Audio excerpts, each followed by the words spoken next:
ಕನ್ನಡ ಚಿತ್ರರಂಗದಲ್ಲಿ ತನ್ನದೇ ಆದ ವಿಶಿಷ್ಟ ಛಾಪು ಮೂಡಿಸಿದ್ದ ಹಿರಿಯ ನಟ ದ್ವಾರಕೀಶ್ ಇನ್ನಿಲ್ಲ.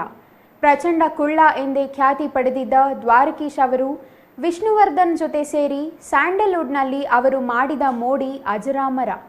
ಕನ್ನಡ ಚಲನಚಿತ್ರ ಉದ್ಯಮದಲ್ಲಿ ಸಾಧನೆ ಮಾಡುವ ಉದ್ದೇಶದಿಂದ ಬಣ್ಣದ ಪ್ರಪಂಚಕ್ಕೆ ಬಂದ ದ್ವಾರಕೀಶ್ ಅವರು ಸಿನಿಮಾ ರಂಗದ ನಾನಾ ವಿಭಾಗದಲ್ಲಿ ತಮ್ಮನ್ನು ತಾವು ಗುರುತಿಸಿಕೊಂಡವರು.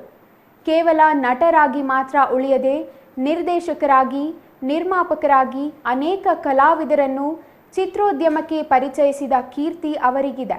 ಅಂತಹ ಪ್ರಚಂಡ ಕುಳ್ಳ ದ್ವಾರಕೀಶ್ ಇಂದು ಇಹಲೋಕ ತ್ಯಜಿಸಿದ್ದಾರೆ.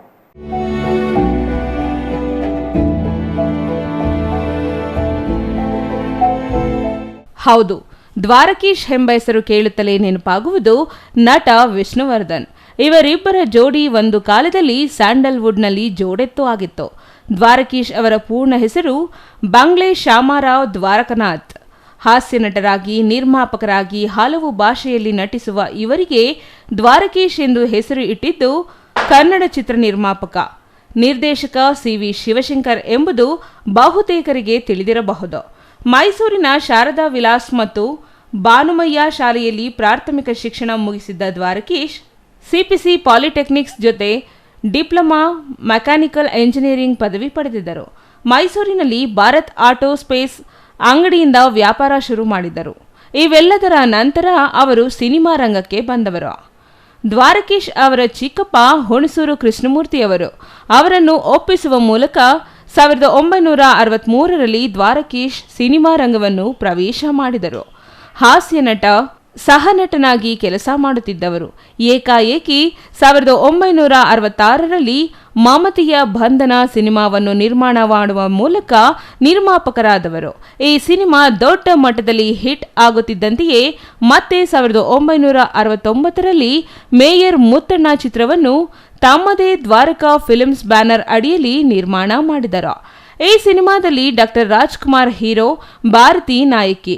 ಇದು ಕೂಡ ಬಾಕ್ಸ್ ಆಫೀಸ್ನಲ್ಲಿ ಭರ್ಜರಿ ಪ್ರದರ್ಶನ ಕಂಡಿದ್ದು ವಿಶೇಷ.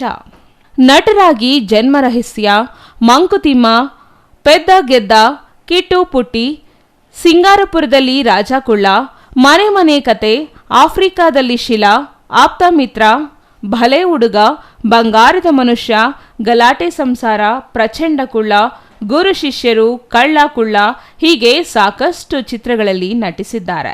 1978ರಲ್ಲಿ ಬಿಡುಗಡೆಯಾದ ಸಿಂಗಾಪುರದಲ್ಲಿ ರಾಜಕುಳ್ಳ ಸಾಕಷ್ಟು ಹೆಸರು ಗಳಿಸಿತ್ತು. ಭಾರತದ ಹೊರಗೆ ಚಿತ್ರೀಕರಣ ನಡೆಸಿದ ಕನ್ನಡದ ಮೊದಲ ವ್ಯಕ್ತಿ ಎಂಬ ಹೆಗ್ಗಳಿಕೆಗೆ ದ್ವಾರಕೀಶ್ ಪಾತ್ರರಾಗಿದ್ದರು. ಇದಾದ ಬಳಿಕ ಆಫ್ರಿಕಾದಲ್ಲಿ ಶೀಲಾ ಚಿತ್ರವನ್ನು ನಿರ್ಮಾಣ ಮಾಡಿದ್ದರು. ನಂತರ 1974ರಲ್ಲಿ ವಿಷ್ಣುವರ್ಧನ್ ಅವರ ಜೊತೆಯಾಗಿ ಸಿನಿಮಾ ಮಾಡಲು ಮುಂದಾದರು. ಕಳ್ಳ ಕುಳ್ಳ ಸಿನಿಮಾದಿಂದ ಶುರುವಾದ ಇವರಿಬ್ಬರ ಪಯಣ ಆಪ್ತಮಿತ್ರ ಚಿತ್ರದವರೆಗೂ ಮುಂದುವರೆದಿತ್ತು. ಈ ನಡುವೆ ವಿಷ್ಣು ಮತ್ತು ದ್ವಾರಕೀಶ್ ಗಲಾಟೆ ಮಾಡಿಕೊಂಡು 10 ವರ್ಷಗಳ ಕಾಲ ದೂರವಿದ್ದರು.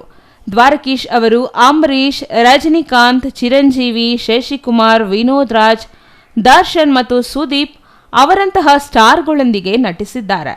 ನರಸಿಂಹರಾಜು ಮತ್ತು ಬಾಲಕೃಷ್ಣರಂತಹ ದಿಗ್ಗಜರೊಂದಿಗೆ ಹಾಸ್ಯ ಪಾತ್ರಗಳಲ್ಲಿ ತಮ್ಮ ಕೌಶಲ್ಯ ಪ್ರದರ್ಶಿಸಿದ್ದರು. ಹಲವಾರು ವರ್ಷಗಳಿಂದ ಕನ್ನಡ ಚಿತ್ರರಂಗದಲ್ಲಿ ಗಣನೀಯ ಸೇವೆ ಸಲ್ಲಿಸಿದ ದ್ವಾರಕೀಶ್ ಅವರ ಸಾಧನೆಯನ್ನು ಪರಿಗಣಿಸಿ ಬೆಂಗಳೂರು ವಿಶ್ವವಿದ್ಯಾನಿಲಯ ಅವರಿಗೆ ಗೌರವ ಡಾಕ್ಟರೇಟ್ ನೀಡಿದೆ. ಇಂತಹ ಬಹುಭಾಷಾ ನಟ ಇಂದು ನಿಧನರಾಗಿದ್ದಾರೆ. ದ್ವಾರಕೀಶ್ ಅವರ ನಿಧನಕ್ಕೆ ಕನ್ನಡ ಮಾತ್ರವಲ್ಲದೆ ವಿವಿಧ ಭಾಷೆಗಳ ನಟರು ಕಂಬನಿ ಮಿಡಿದಿದ್ದಾರೆ. ಅಲ್ಲದೆ ವಿವಿಧ ಗಣ್ಯರು ಅವರಿಗೆ ಶ್ರದ್ಧಾಂಜಲಿ ಸಲ್ಲಿಸಿದ್ದಾರೆ. News bureau, CTV news, Chikkaballapur.